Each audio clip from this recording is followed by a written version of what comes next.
Super match, très très belle ambiance en plus et belle victoire des Français. Émilie Brouchon. Très belle victoire des Français. Bonjour Thierry. Bonjour. Les Français sont qualifiés pour les demi-finales de l'Euro 2016. Ce sera face à l'Allemagne ce jeudi. Mais avant de se projeter, je vous propose de revenir sur ce match, cet exceptionnel quart de finale contre l'Islande. Regardez direction le Stade de France à Saint-Denis. Dès le début du match, la France assomme l'Islande. Olivier Giroud ne perd pas de temps, il ouvre le score d'une belle frappe à la 12e minute. Il est rapidement imité par Paul Pogba d'une puissante tête. On est à 2-0.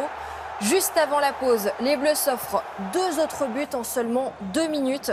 D'abord, Dimitri Payet et Antoine Griezmann, meilleur buteur de la compétition. Regardez ce qu'il va faire, cette superbe louche. Ce pied gauche est décidément magique et son coéquipier Dimitri Payet l'a bien compris. En deuxième période, petit relâchement de la part des Bleus qui encaissent 2 buts, mais rien de méchant. Olivier Giroud s'offre un doublé en fin de rencontre. Score final 5-2. La France devient la nouvelle meilleure attaque du tournoi avec 11 buts. Elle ira bien en demi-finale du championnat d'Europe pour la 5e fois de son histoire. Ce sera face à l'Allemagne ce jeudi. Et ça va être compliqué. Ça, ce sera une autre affaire. Et on va saluer le public islandais qui était quand même incroyable. Incroyable, bravo. Cyclisme à présent, le Tour de France, ça y est, c'est parti. Qui a commencé ce week-end et on a un nouveau leader. Il s'agit de Peter Sagan qui remporte l'étape et qui en plus endosse le maillot jaune. Regardez, sa dernière victoire sur la grande boucle remontée à 3 ans. Peter Sagan s'impose à Cherbourg en Normandie, juste devant Julien Alaphilippe en bleu, vous allez le voir là, qui est décidément maudit car il enchaîne les 2e places depuis l'an dernier. Les Français Wout Barguil, Pierre Rolland, Tony Galopin et Romain Bardet sont tous calés dans le top 20 du nouveau classement général. Et je vous rappelle que le Tour de France est à suivre tous les jours sur les antennes de France Télévisions. On reste à vélo pour les championnats du monde de VTT. Le Français Julien Absalon termine 3e. Ça se passe en République tchèque à Novo Mesto. La première place revient à son grand rival suisse Nino Schurter qui remporte son 5e trophée. Ça reste une très belle 3e place pour Julien Absalon. C'est positif à 1 mois des Jeux de Rio. On part à Londres pour la suite du tournoi de Wimbledon. Jo-Wilfried Tsonga a fini par renverser la situation. Après avoir été mené 2 manches à rien face à l'Américain, le Français revient à 2-7 partout. Et surtout, il remporte le 5e set en 2h08, 19-17. Il retrouvera en 8e de finale un autre Français qui est en bas de l'écran. C'est Richard Gasquet.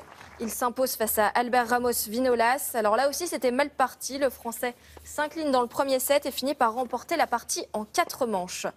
La 3e réussite tricolore, la voici, c'est celle de Lucas Pouille qui s'impose aussi en 4 manches face à l'Argentin Juan Martín del Potro. En tout, ils sont 4 Français toujours en course avec Nicolas Mahut. Voilà pour le tennis. On a bien cru à un doublé Mercedes et en fait, pas du tout Thierry. Accrochage dans le dernier tour du Grand Prix d'Autriche entre Nico Rosberg et Lewis Hamilton. Voiture endommagée pour Rosberg qui perd ensuite son aileron et accessoirement le podium.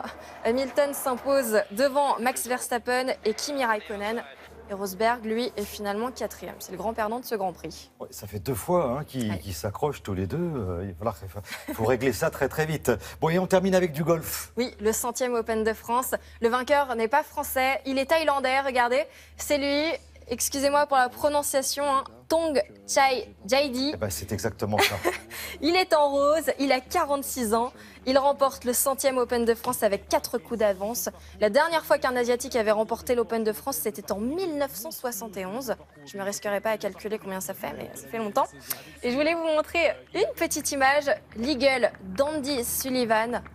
Un trou joué 2 coups sous le par. Regardez. Ça va directement dans le trou. Il n'a pas remporté le tournoi, mais c'est très bien joué.